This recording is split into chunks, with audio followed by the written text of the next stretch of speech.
Hello guys, আসসালামু আলাইকুম। আপনারা সবাই কেমন আছেন? আশা করি আপনারা সবাই ভালো আছেন। ক্যাটস ইউজারদের মধ্যে অনেকেরই কিন্তু কমন একটি সমস্যা দেখা দিয়েছে। সো অনেকেই তাদের ক্যাটস অ্যাকাউন্টে ওপেন করার পর যদি ইয়ারড্রপে ক্লিক করে তাহলে কিন্তু এরকম একটি লেখা শো করতেছে। এখানে লেখা আসছে you are not eligible. So এই লেখাটি কি কারণে আসছে এবং এই লেখাটি আসলে আপনি কি ক্যাটস থেকে পেমেন্ট পাবেন কি পাবেন না এবং এটার সমাধান কি, এই বিষয় নিয়ে আজকের এই ভিডিওতে আমি আপনাদের বলবো। তার জন্য অবশ্যই পুরো ভিডিওটি A to Z কন্টিনিউ করুন। আর আমার চ্যানেলের নতুন দর্শক হয়ে থাকলে অবশ্যই চ্যানেলটি সাবস্ক্রাইব করবেন, ভিডিওতে একটা লাইক দিয়ে ভিডিওটি আপনার বন্ধুদের মাঝে শেয়ার করে দেবেন। সো তার পাশাপাশি মাইনিং প্রজেক্ট সম্পর্কে যে কোনো লেটেস্ট আপডেট পেতে অবশ্যই আমার টেলিগ্রাম চ্যানেলে জয়েন হবেন। টেলিগ্রাম চ্যানেলের লিঙ্ক ভিডিও ডেসক্রিপশন বক্সে দেওয়া আছে। সো চলুন মূল ভিডিওটি শুরু করা যাক। আমরা জানি ক্যাটস তারা কিন্তু 30শে সেপ্টেম্বর প্রত্যেকটি অ্যাকাউন্টের স্ন্যাপশট নেবে এবং অক্টোবরের প্রথম সপ্তাহের মধ্যে কিন্তু তাদের পেমেন্ট করে দেবে। সো তার জন্য তারা কিন্তু এয়ারড্রপ অপশনটি লঞ্চ করেছে এবং তাতে আমাদের ওয়ালেট অ্যাড করতে দেয়া হয়েছে। সো অনেকে ওয়ালেট অ্যাড করার সময় এই প্রবলেমটি ফেস করতেছেন। সো এটি মূলত হচ্ছে যে আপনি আপনার একটি মোবাইলে মাল্টিপল ক্যাটস অ্যাকাউন্ট খোলার কারণে এবং মাল্টিপল ক্যাটস অ্যাকাউন্টেই একই বিটগেট ওয়ালেট বা অন্যান্য যে ওয়ালেটগুলো আছে একই ওয়ালেট দুইটি অ্যাকাউন্টে ব্যবহার করেছেন। তো তার জন্য কিন্তু এই অপশনটি এসেছে। তো আমি যদি আমার আরও অ্যাকাউন্ট ওপেন করি,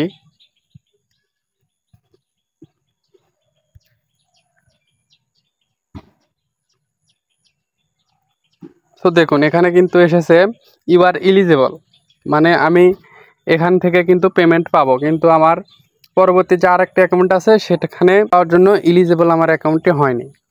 সো আমি এখানে একই বিটগেট ওয়ালেট দুইটি অ্যাকাউন্টে অ্যাড করেছিলাম। সো তার কারণে এই সমস্যাটি এসেছে। সো এখন এই সমস্যাটির সমাধান কিভাবে করবেন? মূলত এই সমস্যাটির সমাধান করার কোনো পদ্ধতি নেই, কারণ আপনার ক্যাটস অ্যাকাউন্টটি কিন্তু অলরেডি ক্যাটসের যে পরিচালকরা আছে তারা কিন্তু অলরেডি ধরে ফেলেছে যে আপনি এখানে ইনলিগাল কোনো কাজ করেছেন। তো সেই জন্য কিন্তু তারা এই আপনাকে পেমেন্টের জন্য এলিজিবল করেনি। সো এখন আপনি আপনার অ্যাকাউন্টে যদি এরকম সমস্যা এসে থাকে, সো আপনি এটা ঠিক করতে পারবেন না। আসলে আপনার এই অ্যাকাউন্টটি বাদ দিয়ে দেওয়া হয়েছে পেমেন্টের জন্য, আপনি এই অ্যাকাউন্টে কোনো প্রকার পেমেন্ট পাবেন না। সো আপনাদের যাদের ক্যাটসের মাল্টিপল অ্যাকাউন্ট আছে তারা প্রত্যেকটিতে আলাদা আলাদা ওয়ালেট অ্যাড করবেন। আপনার যদি বিটগেট ওয়ালেট একটি থাকে, ওই অ্যাড্রেস কখনোই দুইটি ক্যাটস অ্যাকাউন্টে ইউজ করবেন না। প্রয়োজন পড়লে আরও একটি বিটগেট ক্রিয়েট করে তারপর আপনি অ্যাড করবেন, তাহলে আর এই সমস্যাটি হবে না। এখনও যদি কেউ আপনারা ক্যাটসে ওয়ালেট অ্যাড করে না থাকেন, কিভাবে অ্যাড করবেন সেই সম্পর্কে অলরেডি আমি একটি ভিডিও পাবলিশ করেছি আমার ইউটিউব চ্যানেলে। এক্ষুনি গিয়ে দেখে আপনার ওয়ালেটটি অ্যাড করে রাখুন, কেননা 30 তারিখের পরে কিন্তু আর ওয়ালেট অ্যাড করার অপশন থাকবে না। সো তাই তাড়াতাড়ি ওয়ালেটটি অ্যাড করে রাখুন। সো আপনারা যদি বিটগেট ওয়ালেট অ্যাড করেন তাহলে ক্ষেত্রে কিন্তু আপনি 30,000 ক্যাটস কয়েন ফ্রি পাবেন, আর অন্যান্য যে ওয়ালেটগুলো আছে সেই ওয়ালেটগুলো অ্যাড করলে কিন্তু পাবেন না। সো এখন মূলত বিটগেট ওয়ালেট কিন্তু নতুনভাবে ক্রিয়েট করা যাচ্ছে না। সো সেই ক্ষেত্রে আমি বলবো আপনারা অবশ্যই বাইবিট বা কুকয়েন এই ওয়ালেটগুলো অ্যাড করার চেষ্টা করবেন।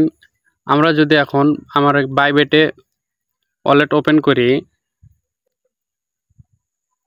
তো এখান থেকে অ্যাক্সেসে আসার পর আমি যদি ডিপোজিটে ক্লিক করি, ডিপোজিট ক্রিপ্টো, সো এখান থেকে আমি যদি সার্চ করি ক্যাটস, তাহলে কিন্তু ক্যাটসের যে ডিপোজিট ওয়ালেটের অ্যাড্রেসটি আছে সেটি কিন্তু শো করতেছে না। এটি মূলত আপনার বাইবিটে এখনও আসেনি বা লঞ্চ হয়নি, সেই জন্য কিন্তু এটি শো করতেছে না। তো আশা করা যায় আর অল্প কিছু সময়ের মধ্যেই এটা বাইবিটে চলে আসবে। সো যারা এখনও ওয়ালেট অ্যাড করেনি বা বিটগেট ওয়ালেট অ্যাড করতে পারতেছেন না, সো তারা বাইবিট বা কুকয়েন ওয়ালেটে চোখ রাখবেন। সেখানে আসা মাত্রই আপনি আপনার ওয়ালেটটি অ্যাড করে রাখবেন, কেননা 30 তারিখের পরবর্তীতে আপনি যদি ওয়ালেট অ্যাড করেন তাহলে কিন্তু কোনো লাভ হবে না। সো তাই 30 তারিখের আগেই আপনাকে ওয়ালেটটি অ্যাড করে রাখতে হবে, তবে আপনি কিন্তু উইথড্র পাওয়ার জন্য এলিজিবল হবেন। সো আপনার ওয়ালেটটি সম্পূর্ণভাবে অ্যাড হওয়ার পর কিন্তু আপনি এরকম একটি সিগন্যাল পেয়ে যাবেন, you are eligible withdraw your cats. So তার জন্য অবশ্যই আপনাকে আপনার অরিজিনাল ওয়ালেট অ্যাড্রেসটি ইউজ করতে হবে। আর আপনি যে ওয়ালেট অ্যাড্রেসটি ইউজ করবেন সেটা মাল্টিপল কোনো অ্যাকাউন্টে ইউজ করা যাবে না। সেক্ষেত্রে আপনার অ্যাকাউন্টে কিন্তু ইউ আর নট এলিজিবল এই সমস্যাটি আসতে পারে। So you are not eligible এই নোটিশটি আসলে আপনি কিন্তু সেই অ্যাকাউন্ট থেকে আর পেমেন্ট পাবেন না। সো তার জন্য সবাই সাবধান। আজকের ভিডিওটি এই পর্যন্তই। পুরো ভিডিওটি কন্টিনিউ করার জন্য ধন্যবাদ সবাইকে। আসসালামু আলাইকুম।